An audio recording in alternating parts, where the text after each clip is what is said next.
زندگی کا مقصد تیرے دین کی سرفرازی، میں اس لیے مسلمان، میں اس لیے نمازی۔ الحمدللہ رب العالمین والصلاة والسلام علی سید المرسلین، اما بعد فاعوذ باللہ من الشیطان الرجیم، بسم اللہ الرحمن الرحیم۔ الصلاة والسلام علیک یا رسول اللہ وعلی آلک واصحابک یا حبیب اللہ، الصلاة والسلام علیک یا نبی اللہ وعلی آلک واصحابک یا نور اللہ۔ میٹھے میٹھے اسلامی بھائیوں اور مدنی چینل کے ناظرین، حضور نبی کریم صلی اللہ تعالی علیہ وآلہ وسلم کی ذات والا صفات پر درود و سلام پڑھنے کے فضائل الحمدللہ عز و جل مدنی چینل کی برکت سے ہم سنتے رہتے ہیں۔ آئیے با مقصد زندگی سلسلے کا آغاز بھی حسب معمول درود پاک کی فضیلت سے کرتے ہیں۔ اللہ تعالیٰ کے محبوب دانائے غیوب صلی اللہ تعالی علیہ وآلہ وسلم کا فرمان عالی شان ہے، جو مجھ پر دن بھر میں 1000 بار درود پاک پڑھے وہ مرے گا نہیں جب تک جنت میں اپنی جگہ نہ دیکھ لے۔ صلو علی الحبیب صلی اللہ تعالی علی محمد وعلی آلہ وصحبہ وسلم۔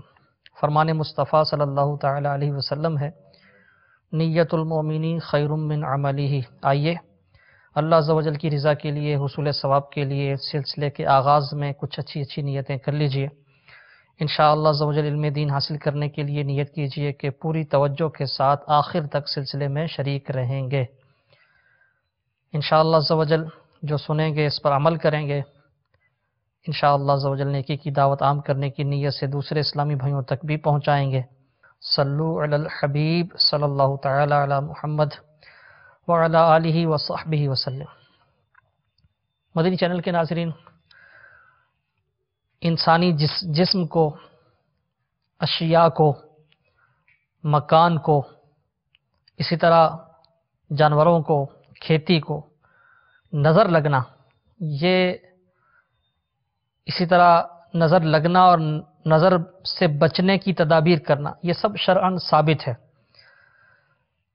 حضرت سیدنا یعقوب علیہ نبینا وعلیہ السلام کے 10 بیٹے بہت خوبصورت اور باکمال تھے۔ مصر کے 4 دروازے تھے۔ جب یہ 10 بیٹے مصر کی طرف روانہ ہوئے تو حضرت سیدنا یعقوب علیہ نبینا وعلیہ السلام کو یہ خدشہ ہوا کہ اگر یہ 10 کے 10 اکٹھے ایک دروازے سے داخل ہوئے تو ان پر دیکھنے والوں کی نظر پڑے گی تو انہیں نظر لگ جائے گی۔ سورہ یوسف آیت نمبر 67 میں اللہ تبارک و تعالی نے یہ سیدنا یعقوب علیہ نبینا علیہ السلام کا قول ارشاد فرمائے قرآن پاک میں۔ ترجمہ کنز ایمان، اے میرے بیٹو، ایک دروازے سے نہ داخل ہونا اور جدا جدا دروازوں سے جانا۔ مفسر شہیر حکیم الامت حضرت مفتی احمد یار خان علیہ رحمۃ اللہ الحنان اس آیت کے تحت لکھتے ہیں، اس سے معلوم ہوا کہ نظر حق ہے اور اس میں اثر ہے۔ یہ بھی معلوم ہوا کہ نظر بد سے بچنے کی تدبیر کرنا یہ سنت پیغمبر ہے۔ میٹھے میٹھے اسلامی بھائی اور مدنی چینل کے ناظرین، ایک بات ذہن نشین رہے، یہ جو قرآن پاک میں سیدنا یعقوب علیہ نبینا علیہ السلام کا قول آپ نے سنا کہ آپ کے 10 بیٹے جو بہت خوبصورت تھے، قد آور تھے، جسیم تھے، حضرت سیدنا یعقوب علیہ نبینا علیہ السلام نے اس خدشے سے کہ اکٹھے داخل ہوں گے تو ان کو نظر لگ جائے گی، اس حوالے سے منع فرمایا کہ ایک دروازے سے داخل نہ ہونا بلکہ الگ الگ دروازوں سے داخل ہونا۔ اس میں جو نظر کا تذکرہ ہے تو یہ نظر لگنا تو برحق ہے، اور اس سے بچنے کی تدبیر کرنا بھی آپ نے سنا، یہ سنت پیغمبر ہے۔ نظر لگنا اور ہے اور کسی چیز کو منحوس سمجھنا اور، کسی انسان کو، کسی چیز کو، کسی خاص دن کے کسی حصے کو، کسی تاریخ کو، کسی مقام کو منحوس سمجھنا، یہ دین اسلام کی تعلیمات کے مطابق اس کی کوئی اصل نہیں ہے۔ کسی چیز کو منحوس سمجھنا، کوئی چیز منحوس نہیں ہوتی، کوئی شخص منحوس نہیں ہوتا، لیکن نظر جو لگنا یہ برحق ہے۔ نظر لگنا اور ہے اور کسی شے کو منحوس سمجھنا اور۔ سورہ یوسف آیت نمبر 67 یا بنی جا لا تدخلوا من باب واحد وادخلوا من ابواب متفرقہ، اے میرے بیٹو ایک دروازے سے داخل نہ ہونا، جدا جدا دروازوں سے جانا۔ اس کے تحت صدر الافاضل مولانا سید محمد نعیم الدین مراد آبادی علیہ رحمۃ اللہ الہادی لکھتے ہیں تاکہ نظر بد سے محفوظ رہو۔ بخاری اور مسلم شریف کی حدیث میں ہے کہ نظر حق ہے۔ پہلی مرتبہ حضرت سیدنا یعقوب علیہ نبینا علیہ الصلوۃ والسلام نے یہ نہیں فرمایا تھا، اس لیے کہ اس وقت کوئی نہیں جانتا تھا کہ یہ سارے یہ دسوں کے دسوں بھائی ہیں اور ایک باپ کی اولاد ہیں، لیکن چونکہ اب لوگ جان چکے تھے۔ پہلی مرتبہ جب مصر وہ غلے کے لیے گئے تھے، حضرت سیدنا یوسف علیہ نبینا علیہ الصلوۃ والسلام کے پاس حاضر ہوئے تھے، تو اس وقت پتہ نہیں تھا لوگوں کو، لوگ نہیں جانتے تھے کہ 10 بھائی ہیں، ایک باپ کی اولاد ہیں۔ اس وقت حضرت سیدنا یعقوب علیہ الصلوۃ والسلام نے یہ نہیں فرمایا۔ دوسری بار جب گئے تو اب چونکہ وہاں پتہ چل چکا تھا، تو اس لیے آپ نے فرمایا کہ الگ الگ دروازوں سے جانا، کہ کہیں وہ 10 بھائیوں کو اکٹھے دیکھ کر ان کی خوبصورتی، ان کا جسم دیکھ کر، ان بھائیوں کو اکٹھے دیکھ کر نظر نہ لگ جائے۔ اس سے معلوم ہوا، صدر الافاضل مولانا نعیم الدین مراد آبادی رحمۃ اللہ تعالی علیہ فرماتے ہیں، اس سے معلوم ہوا کہ آفتوں اور مصیبتوں سے دفع کی تدبیر، یعنی ان سے بچنے کی تدبیر اور مناسب احتیاطیں، یہ انبیاء علیہم الصلاۃ والسلام کا طریقہ ہیں، اور اس کے ساتھ ہی آپ نے امر یعنی معاملے کو اللہ عز و جل کو تفویض کر دیا کہ باوجود احتیاطوں کے توکل اور اعتماد اللہ پر ہے، اپنی تدبیر پر بھروسہ نہیں۔ اگرچہ احتیاط کی جا رہی ہے، احتیاط کی تعلیم دی جا رہی ہے، لیکن امر معاملہ اللہ عز و جل کے سپرد ہے کہ ہوگا وہی جو اللہ عز و جل چاہے گا۔ توکل اللہ تبارک و تعالیٰ پر ہے، اعتماد اللہ تبارک و تعالیٰ پر ہے، اپنی تدبیر پر بھروسہ نہیں۔ اللہ تبارک و تعالیٰ کی ذات پر توکل ہے۔ اللہ تبارک و تعالیٰ کی ان پر رحمت ہو اور ان کے صدقے ہماری بے حساب مغفرت ہو۔ آمین بجاہ النبی الامین۔ صلو علی الحبیب صلی اللہ تعالی علی محمد وعلی آلہ وصحبہ وسلم۔ ہمارے پیارے آقا مدینے والے مصطفیٰ شاہ ارض و سما صلی اللہ تعالی علیہ وسلم کو بھی نظر لگانے کی کوشش کی گئی۔ یہ واقعہ بھی سنیے، سورہ قلم آیت نمبر 51 میں ہے۔ اس آیت مبارکہ کا ترجمہ: اور ضرور کافر تو ایسے معلوم ہوتے ہیں گویا اپنی بد نظر لگا کر تمہیں گرا دیں گے۔ کنز الایمان شریف سے یہ ترجمہ: ضرور کافر تو ایسے معلوم ہوتے ہیں گویا اپنی بد نظر لگا کر تمہیں گرا دیں گے، جب قرآن سنتے ہیں اور کہتے ہیں یہ ضرور عقل سے دور ہیں۔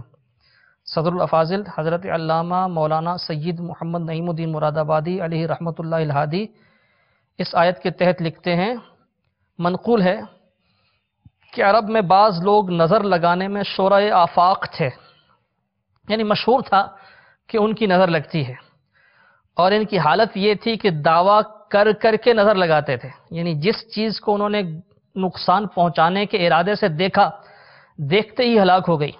بہت سے ایسے واقعات تجربے میں آ چکے تھے۔ کفار نے ان سے کہا کہ رسول کریم صلی اللہ تعالی علیہ وآلہ وسلم کو نظر لگائیں۔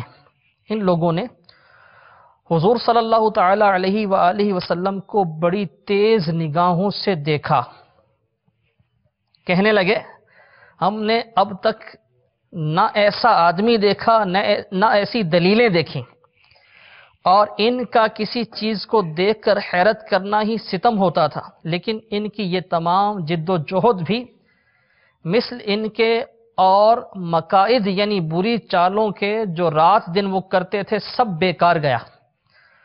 اللہ تعالیٰ نے اپنے نبی صلی اللہ تعالی علیہ وسلم کو ان کے شر سے محفوظ رکھا، اور اس پر یہ آیت نازل ہوئی، سورہ قلم کی آیت نمبر 51، جس کا ترجمہ آپ نے پہلے سنا۔ اس موقع پر یہ آیت نازل ہوئی جب وہ شورائے آفاق نظر لگانے والے آئے، کفار نے انہیں کہا کہ پیارے آقا علیہ الصلوۃ والسلام کو نظر لگائیں، نقصان پہنچائیں، بڑی تیز نگاہوں سے دیکھا، اور کہنے لگے، تعریف کرنے لگے، ہم نے اب تک نہ ایسا آدمی دیکھا نہ ایسی دلیلیں دیکھیں۔ ان کا یعنی وہ جن کو لایا گیا تھا نظر لگانے والے، ان کا کسی چیز کو دیکھ کر فقط حیرت کرنا ہی ستم ہوتا تھا، تو انہوں نے جتنی چالیں چلیں وہ ساری بیکار گئیں۔ صد الافاضل مولانا نعیم الدین مراد آبادی رحمۃ اللہ تعالی علیہ فرماتے ہیں اس موقع پر یہ آیت نازل ہوئی۔ حضرت سیدنا حسن رضی اللہ تعالیٰ عنہ فرماتے ہیں جس کو نظر لگے اس پر یہ آیت پڑھ کر دم کر دی جائے۔ سبحان اللہ عز و جل۔ یہ آیت کریمہ سورہ قلم کی آیت نمبر 51، پارہ نمبر 29، سورہ قلم نون والقلم جو صورت ہے اس کی آیت نمبر 51۔ یہ حضرت سیدنا حسن رضی اللہ تعالیٰ عنہ فرماتے ہیں جس کو نظر لگے اس پر یہ آیت پڑھ کر دم کر دی جائے۔ مفسر شہید حکیم الامت حضرت مفتی احمد یار خان علیہ رحمۃ اللہ الحنان ارشاد فرماتے ہیں عرب میں بعض لوگ نظر بد لگانے میں ایسے مشہور تھے، اگر وہ بھوکے ہو کر کسی کو تیز نگاہ سے دیکھ کر کہتے ایسا آج تک ہم نے نہ دیکھا، کہ کتنا پیارا ہے، کتنا اچھا ہے، تو وہ آدمی یا جانور فوراً ہلاک ہو جاتا۔ کفار مکہ بہت لالچ دے کر انہیں لائے۔ یہ حسب عادت 3 دن تک بھوکے رہے، پھر حضور صلی اللہ علیہ وسلم کی خدمت میں حاضر ہوئے۔ جبکہ آپ صلی اللہ تعالی علیہ وآلہ وسلم تلاوت قرآن فرما رہے تھے، انہوں نے بار بار یہی کہا، مگر اللہ تعالیٰ نے حضور صلی اللہ تعالی علیہ وآلہ وسلم کو ان کی نظر بد سے محفوظ رکھا۔ اس پر یہ آیت آئی۔ معلوم ہوا بد نیتی سے حضور صلی اللہ تعالی علیہ وسلم کا چہرہ انور دیکھنا کفر ہے۔ اعتقاد سے، مفتی صاحب فرماتے ہیں، اعتقاد سے رخ انور کی زیارت صحابی بنا دیتی ہے۔ یہی حال قرآن شریف کا ہے۔ بد نیتی سے اس کا پڑھنا کفر ہے، نیک نیتی سے عبادت۔ اس پر 2 مسئلے سمجھ میں آئے، 2 مسئلے معلوم ہوئے۔ ایک یہ کہ نظر بد حق ہے، دوسرا یہ کہ اللہ عز و جل کے پیارے حبیب لبیب، ہم گناہ گاروں کے حقیقی طبیب صلی اللہ تعالی علیہ وسلم رب کے ایسے محبوب ہیں کہ رب تعالیٰ انہیں نظر بد سے بچاتا ہے، کیونکہ کفار نے ان لوگوں سے نظر بد لگانے کو کہا تھا جن کی بری نظر لوگوں کو ہلاک کر دیتی تھی۔ اللہ عز و جل نے اپنے پیارے حبیب صلی اللہ تعالی علیہ وسلم کو ان کے شر سے محفوظ رکھا۔ مفتی صاحب فرماتے ہیں یہ آیت سورہ قلم آیت نمبر 51، یہ آیت نظر بد سے بچنے کے لیے اکثیر یعنی مفید ہے۔ صلو علی الحبیب صلی اللہ تعالی علی محمد وعلی آلہ وصحبہ وسلم۔ مسلم شریف کی روایت ہے، نبی کریم صلی اللہ تعالی علیہ وسلم نے ارشاد فرمایا نظر حق ہے، اگر کوئی چیز تقدیر سے بڑھ سکتی تو اس پر نظر بڑھ جاتی، اور جب تم دھلوائے جاؤ تو دھو دو۔ مفسر شہید حکیم الامت حضرت مفتی احمد یار خان علیہ رحمۃ اللہ الحنان، آپ نے مشکات شریف کی اردو میں جو شرح لکھی ہے مرآت المناجح شرح مشکات المصابیح، اس میں جلد نمبر 6 میں اس روایت کے تحت مسلم شریف کی جو آپ نے حدیث سنی اس کے تحت لکھتے ہیں نظر بد کا اثر برحق ہے، اس سے منظور یعنی جسے نظر لگی اس کو نقصان پہنچ جاتا ہے۔ نظر کا اثر اس قدر سخت ہے کہ اگر کوئی چیز تقدیر کا مقابلہ کر سکتی تو نظر بد کر لیتی کہ تقدیر میں آرام لکھا ہو مگر یہ تکلیف پہنچا دیتی، مگر چونکہ کوئی چیز تقدیر کا مقابلہ نہیں کر سکتی اس لیے یہ نظر بد بھی تقدیر نہیں پلٹ سکتی۔ اگر کسی نظرے ہوئے یعنی جس کو نظر لگی ہو کو تم پر شبہ ہو کہ تمہاری نظر اسے لگی ہے اور وہ دفع نظر یعنی نظر اتارنے کے لیے تمہارے ہاتھ پاؤں دھلوا کر اپنے پر چھینٹا مارنا چاہے تو تم برا نہ مانو بلکہ فوراً اپنے یہ آزاد دھو کر اسے دے دو۔ نظر لگ جانا عیب نہیں، نظر تو ماں کی بھی لگ جاتی ہے۔ مفتی صاحب فرماتے ہیں نظر لگ جانا عیب نہیں، نظر تو ماں کی بھی لگ جاتی ہے۔ حدیث پاک میں جو وہ فرمایا گیا جب تم دھلوائے جاؤ تو دھو دو، مفتی صاحب نے اس کے تحت لکھا ہے کہ اگر کسی کو تمہارے بارے میں ہے کہ تمہاری نظر اسے یا اس کی کسی چیز کو لگی ہے اور وہ اس نظر کو اتارنے کے لیے تمہارے ہاتھ پاؤں دھلوا کر اپنے اوپر چھینٹا مارنا چاہے یا جس چیز کو نظر لگی ہے اس پر چھینٹا مارنا چاہے تو تم برا نہ مانو بلکہ اپنے یہ آزاد دھو کر اسے دے دو۔ نظر لگنا کوئی عیب نہیں ہے بلکہ نظر تو ماں کی بھی لگ جاتی ہے۔ اس حدیث سے یہ معلوم ہوا کہ عوام میں مشہور ٹوٹکے، بعض اس طرح کے ٹوٹکے ہوتے ہیں، مفتی صاحب فرماتے ہیں عوام میں مشہور ٹوٹکے اگر خلاف شرع نہ ہوں، شریعت کے خلاف نہ ہوں، تو ان کا بند کرنا ضروری نہیں۔ دیکھو، نظر والے کے ہاتھ پاؤں دھو کر منظور یعنی جس کو نظر لگی ہے اس کو چھینٹا مارنا، یہ عرب میں اس وقت مروج تھا، اس وقت عرب میں رواج تھا اس کا۔ حضور صلی اللہ تعالی علیہ وسلم نے اس ٹوٹکے کو باقی رکھا۔ ہمارے ہاں تھوڑی سی آٹے کی بھوسی، 3 سرخ مرچیں، مفتی صاحب فرماتے ہیں مرآت المناجی میں، ہمارے ہاں تھوڑی سی آٹے کی بھوسی، 3 سرخ مرچیں، جس کو نظر لگی ہو اس پر 7 بار گھما کر سر سے پاؤں تک، یعنی اس پر گھماتے ہیں سر سے پاؤں تک، پھر آگ میں ڈال دیتے ہیں۔ اگر نظر ہو تو بھس نہیں اٹھتی اور رب تعالی شفا دیتا ہے۔ جیسے دواؤں میں نقل کی ضرورت نہیں، تجربہ کافی ہے، ایسے ہی دعاؤں اور ایسے ٹوٹکوں میں نقل ضروری نہیں، خلاف شرع نہ ہو تو درست ہیں، اگرچہ معصور دعائیں افضل ہیں۔ معصور وہ دعائیں جو قرآن پاک میں، یعنی قرآنی دعائیں ہیں یا احادیث مبارکہ میں جو دعائیں بیان ہوئیں، مفتی صاحب فرماتے ہیں اگرچہ فضیلت انہی کی ہے، لیکن اگر کوئی ایسا ٹوٹکا ہے جو خلاف شرع نہیں ہے، اصل جو اس میں ہے ممانعت کی اگر کوئی وہ وجہ ہوگی تو وہ ہے خلاف شرع ہونا، کوئی ایسا ٹوٹکا ہے کسی بھی بیماری سے متعلق، تو وہ اگر خلاف شرع ہے تو اسے اختیار نہیں کیا جائے گا، لیکن اگر وہ شریعت کے خلاف نہیں ہے، شریعت کے کسی حکم سے متصادم نہیں ہے، تو مفتی صاحب فرماتے ہیں تو ایسے ٹوٹکے درست ہیں، اگرچہ قرآنی دعائیں، احادیث مبارکہ کی دعائیں فضیلت انہی کی ہے۔ حضرت سیدنا عثمان غنی رضی اللہ تعالیٰ عنہ نے ایک خوبصورت تندرست بچہ دیکھا، فرمایا اس کی ٹھوڑی میں سیاہی لگا دو تاکہ نظر نہ لگے۔ تو ہمارے یہاں بھی ایسا ہوتا ہے کہ کوئی بچے ویسے پیارے ہوتے ہیں، اپنے والدین کے لیے تو سارے ہی بچے پیارے ہوتے ہیں، لیکن بعض بچے جو اتنے پیارے ہوتے ہیں کہ ہر کوئی انہیں پیار سے دیکھتا ہے اور ان کو عموماً نظر لگ جاتی ہے، اور ان کے بعض اوقات ماتھے پر یا رخسار پر وہ سرمے کا نشان لگا دیتے ہیں۔ عثمان غنی رضی اللہ تعالیٰ عنہ نے ایک خوبصورت تندرست بچہ دیکھا تو فرمایا اس کی ٹھوڑی میں سیاہی لگا دو تاکہ نظر نہ لگے۔ تو یہ بات سمجھ میں مفتی صاحب نے یہ جو نقل کیا ہے سیدنا عثمان غنی رضی اللہ تعالیٰ عنہ کا یہ قول، تو یہ بات سمجھ میں آئی کہ اگر ایسا خدشہ ہو نظر لگنے کا تو ٹھوڑی میں سیاہی کا نقطہ لگا دیا جائے، سرمے کا یا سیاہی کا نقطہ۔ اگر رخسار پر لگائیں گے تو رخسار میں بعض اوقات وہ سیاہی کا نقطہ زیادہ وہ خوبصورت کر دیتا ہے اور نظر لگنے کا چانس شاید بڑھ جاتا ہوگا۔ حضرت سیدنا حشام ابن عروہ رحمۃ اللہ تعالی علیہ جب کوئی پسندیدہ چیز دیکھتے تو فرماتے ما شاء اللہ لا قوت الا باللہ۔ مرآت المناجی میں اس حدیث کی شرح میں مفتی صاحب یہ سب فرما رہے ہیں جو حدیث گزری کہ اگر کوئی چیز تقدیر سے، نظر حق ہے، اگر کوئی چیز تقدیر سے بڑھ سکتی تو اس پر نظر بڑھ جاتی، اور جب تم دھلوائے جاؤ تو دھو۔ مسلم شریف کی حدیث کے تحت یہ سب مفتی صاحب نے لکھا ہے۔ حشام ابن عروہ رحمۃ اللہ تعالی علیہ جب کوئی پسندیدہ چیز دیکھتے تو فرماتے ما شاء اللہ لا قوت الا باللہ۔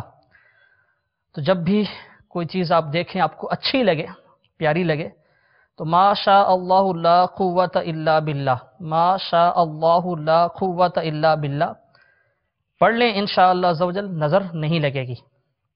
علماء فرماتے ہیں بعض نظروں میں زہریلا پن ہوتا ہے جو اثر کرتا ہے۔ صلو علی الحبیب صلی اللہ تعالی علی محمد وعلی آلہ وصحبہ وسلم۔ میٹھے میٹھے اسلامی بھائی اور مدنی چینل کے ناظرین، بات نظر بد کی ہو رہی ہے۔ نظر لگنا حق ہے اور اس سے بچنے کی تدابیر اختیار کرنا یہ بھی حق ہے، آپ نے سنا۔ جس طرح نظر کسی شخص کو لگ سکتی ہے، مکان کو لگ سکتی ہے، گاڑی کو لگ سکتی ہے، چلتی دکان کو لگ سکتی ہے، کسی جانور کو لگ سکتی ہے، اسی طرح کھیت کو بھی، فصل کو بھی، باغ کو بھی نظر لگ سکتی ہے۔ علامہ ابن عابدین شامی قدس سرہ السامی لکھتے ہیں رد المحتار میں، آپ لکھتے ہیں اس بات میں کوئی حرج نہیں ہے کہ کھیتی یا خربوز اور تربوز کے کھیت میں نظر بد سے بچاؤ کے لیے ہڈیاں لٹکائی جائیں، کیونکہ نظر بد مال، آدمی، جانور سب کو لگ جاتی ہے اور اس کا اثر علامات سے ظاہر ہو جاتا ہے، تو دیکھنے والا جب کھیتی کی جانب دیکھے گا تو اس کی نگاہ پہلے ہڈیوں پر پڑے گی، کیونکہ وہ کھیت سے بلند ہوتی ہیں، اس کے بعد کھیتی پر پڑے گی، تو یوں اس کی نظر کا زہر وہیں ضائع ہو جائے گا اور کھیت کو نقصان نہیں پہنچے گا۔ حدیث پاک میں ہے، ایک صحابیہ رضی اللہ تعالی عنہا نبی کریم صلی اللہ تعالی علیہ وسلم کی بارگاہ میں حاضر ہو کر عرض گزار ہوئیں، ہم کسان لوگ ہیں، ہمیں اپنے کھیتوں پر نظر بد کا اندیشہ رہتا ہے۔ آپ صلی اللہ تعالی علیہ وسلم نے ان صحابیہ رضی اللہ تعالی عنہ کو کھیتی میں ہڈیاں رکھنے کا حکم ارشاد فرمایا۔ اس طرح آج کل یہ تو وہ علامہ ابن عابدین شامی قدس سرہ السامی نے جو لکھا وہ مجھے بیان کرنے کی سعادت حاصل ہوئی۔ آج کل ہمارے یہاں بھی کھیتوں میں نظر بد سے بچاؤ کے لیے بعض اوقات الٹی ہنڈیا وغیرہ وہ کسی شاخ چھڑی پر وہ اونچی کر کے، یعنی جو فصل سے اونچی ہو، رکھ دیتے ہیں۔ تو اس طرح کے ٹوٹکے جو خلاف شرع نہ ہوں وہ اختیار کیے جا سکتے ہیں۔ صلو علی الحبیب صلی اللہ تعالی علی محمد وعلی آلہ وصحبہ وسلم۔ نظر بد کا اثر کیسا ہوتا ہے، اس روایت سنیے، اس روایت سے سنیے اور سمجھیے۔ سیدنا جابر رضی اللہ تعالیٰ عنہ سے روایت ہے، شہنشاہ خوش خصال پیکر حسن و جمال صلی اللہ تعالی علیہ وسلم نے ارشاد فرمایا، بے شک نظر مرد کو قبر میں اور اونٹ کو دیگ میں داخل کر دیتی ہے۔ یعنی نظر کا اتنا سخت اثر ہوتا ہے کہ مرد کو قبر تک پہنچا دیتی ہے، اور اونٹ کتنا بڑا ہوتا ہے، اتنے بڑے اونٹ کو دیگ میں داخل کر دیتی ہے۔ حضرت سیدہ اسماء بنت عمیس رضی اللہ تعالی عنہ بارگاہ رسالت میں حاضر ہوئیں، عرض کی، یا رسول اللہ صلی اللہ تعالی علیہ وآلہ وسلم، اولاد جعفر کو جلد نظر لگ جایا کرتی ہے، کیا میں نے جھاڑ پھونک کراؤں؟ فرمایا ہاں، کیونکہ اگر کوئی چیز تقدیر سے سبقت لے جانے والی ہوتی تو نظر بد سبقت لے جاتے۔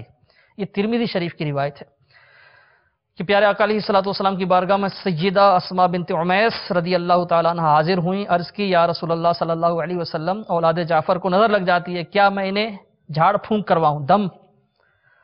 ارشاد فرمایا ہاں، کیونکہ اگر کوئی چیز تقدیر سے سبقت لے جانے والی ہوتی تو نظر بد سبقت لے جاتی۔ مفتی احمد یار خان نعیمی رحمۃ اللہ تعالی علیہ مرآت المناجی چھٹی جلد میں ارشاد فرماتے ہیں، اس حدیث کے تحت وضاحت لکھتے ہیں، کیونکہ یہ بچے ظاہری باطنی خوبیوں والے ہیں، اس لیے لوگ انہیں تعجب کی نگاہ سے دیکھتے ہیں، اور یہ بچے نظر کی وجہ سے بیمار ہو جاتے ہیں۔ نظر کا اثر زہر سے زیادہ تیز اور سخت ہوتا ہے، اس لیے تسرع یعنی جلدی فرمانا بالکل درست ہے۔ غالباً انہوں نے یعنی حضرت سیدتنا اسماء بنت عمیس رضی اللہ تعالی عنہا نے حضور صلی اللہ علیہ وسلم سے ہی نظر کا دم سیکھا ہوگا، اس کی اجازت چاہ رہی ہیں جو عطا ہو گئی۔ نظر بد بڑی مؤثر ہوتی ہے، اگر کسی چیز سے تقدیر پلٹ جاتی تو نظر سے پلٹ جاتی۔ تقدیر کسی چیز سے پلٹتی نہیں، اگر پلٹ جاتی تو نظر سے پلٹتی۔ خیال رہے کہ غصے کی نظر منظور میں ڈر پیدا کر دیتی ہے، جس کو نظر لگی ہو، اگر کسی نے غصے سے دیکھا تھا اس کی نظر لگی تو ڈر پیدا کر دیتی ہے۔ محبت کی نظر خوشی میں، اسی طرح تعجب کی نظر بیماری پیدا کرتی ہے۔ محبت کی نظر خوشی، اسی طرح تعجب کی نظر کسی کو دیکھ کر حیران ہونا۔ کسی بھی بہت زیادہ پیاری چیز کو ہم دیکھتے ہیں، کسی غیر معمولی چیز کو دیکھتے ہیں تو حیران ہوتے ہیں، تو جو حیرانی سے تعجب سے دیکھا جاتا ہے اور نظر لگتی ہے اس طرح، وہ بیماری پیدا کر سکتی ہے۔ مفتی صاحب فرماتے ہیں، رب تعالی جل جلالہ جس چیز میں چاہے تاثیر خاص پیدا فرما دے وہ قادر مطلق ہے۔ اب کوئی یہ سوچے کہ یہ کیا عجیب بات ہوئی، بھئی نظر میں یہ کہاں سے اثر آ گیا؟ یعنی نظر تو یعنی نظر ہے، ظاہری طور پر کوئی کنیکشن نہیں ہے اس کا۔ تو مفتی صاحب فرماتے ہیں، رب تعالی جس چیز میں چاہے تاثیر خاص پیدا فرما دے وہ قادر مطلق ہے۔ وہ پانی میں یعنی پانی چیزوں کو بہا لے جاتا ہے، ان کی حیت تبدیل کر دیتا ہے، ہوا چیزوں کو اڑا دیتی ہے۔ تو یہ پانی اور ہوا میں خاصیت ہے تو اللہ تبارک و تعالیٰ نے پیدا کی ہے، وہ قادر مطلق ہے، وہ نظر میں بھی اثر پیدا فرما سکتا ہے، اور اس نے پیدا کیا ہے، جس طرح آپ نے روایات سے سنا۔ مفتی صاحب مزید فرماتے ہیں، پھر جیسے بری نظر برا اثر پیدا کرتی ہے، یوں ہی صالحین اور مقبولین کی رحمت کی نظر منظور یعنی جس پر نظر ڈالی گئی اس میں انقلاب یعنی تبدیلی پیدا کر دیتی ہے۔ نظر بد بیماریاں پیدا کرتی ہے تو نظر خوب بیماریاں دور کرتی ہے۔ شیطان نے بارگاہ الہی میں عرض کیا انظرنی، مجھے مہلت دے۔ اگر کہتا انظر الیہ، مجھے نظر رحمت سے دیکھ لے، تو اس کا بیڑا پار ہو جاتا۔ مفتی صاحب فرماتے ہیں شیطان نے کہا انظرنی، مجھے مہلت دے۔ اگر کہتا انظر الیہ، یعنی مجھے نظر رحمت سے دیکھ لے، تو اس کا بیڑا پار ہو جاتا۔ مفتی صاحب نے یہ حکایت لکھی ہے، ایک شخص نے کہا میں نے بڑے بڑوں کو دیکھا، کسی میں کچھ نہیں ہے۔ دوسرے نے کہا مگر کسی نے تجھے نہ دیکھا، اگر کوئی نظر والا تجھے دیکھ لیتا تو تیرا یہ حال نہ ہوتا۔ الغرض، مفتی صاحب فرماتے ہیں الغرض نظر بڑی چیز ہے، کوئی نظر خانہ خراب کر دیتی ہے، کوئی نظر خراب کو آباد کر دیتی ہے۔ مفتی صاحب نے شعر لکھا ہے نظر کی جولانیاں نہ پوچھو، نظر حقیقت میں وہ نظر ہے، اٹھے تو بجلی پناہ مانگے، گرے تو خانہ خراب کر دے۔ صلو علی الحبیب صلی اللہ تعالی علی محمد وعلی آلہ وصحبہ وسلم۔ اللہ والوں کی نگاہ سے بیڑا پار ہو جاتا ہے۔ آئیے اسی ضمن میں ایک بہت ہی پیاری مدنی بہار سنیے۔ الحمدللہ عز و جل، اللہ تبارک و تعالی کا کرم ہے، دعوت اسلامی کا مدنی ماحول یہ ہمارے سامنے ہے۔ اس مدنی ماحول کی برکت سے جہاں اسلامی بھائی دعوت اسلامی کے مدنی ماحول کی برکت سے مستفیض ہو رہے ہیں، الحمدللہ ایک بہت بڑی تعداد میں اسلامی بہنیں بھی دعوت اسلامی کے مدنی ماحول سے وابستہ ہیں اور الحمدللہ مدنی بہاریں لوٹتی ہیں۔ ایک اسلامی بھائی کے بیان کا خلاصہ سنیے۔ وہ اسلامی بھائی کہتے ہیں میری امی جان دعوت اسلامی کے مدنی ماحول سے وابستہ ہونے سے قبل گانوں باجوں فلموں ڈراموں کی بہت شوقین تھیں۔ میں دعوت اسلامی کے مدنی ماحول سے وابستہ تھا، امی جان کو دعوت اسلامی کے مدنی ماحول میں رونما ہونے والے ایمان افروز واقعات سناتا رہتا تھا۔ ایک دن امی جان نے فرمایا میں شیخ طریقت امیر اہل سنت مولانا محمد الیاس صاحب قادری دامت برکاتہم العالیہ سے مرید ہونا چاہتی ہوں۔ وہ اسلامی بھائی کہتے میں نے ایک اسلامی بھائی جن کو امیر اہل سنت دامت برکاتہم العالیہ کی طرف سے مرید بنانے کی اجازت تھی ان سے رابطہ کیا اور ہاتھوں ہاتھ اپنی امی جان کو امیر اہل سنت دامت برکاتہم العالیہ کے ذریعے سرکار بغداد حضور غوث پاک رحمت اللہ تعالی علیہ کا مرید بنا دیا۔ بیعت ہوتے ہی امی جان کی زندگی میں مدنی انقلاب برپا ہو گیا، نماز روزے کی پابندی نصیب ہوئی، گانے باجے سننے کے بجائے نعتیں پڑھنا ان کا معمول بن گیا۔ ایک روز جب نماز فجر کے لیے بیدار ہوئیں تو چہرے پر خوشی کے آثار دیکھ کر میں نے اپنی امی جان سے پوچھا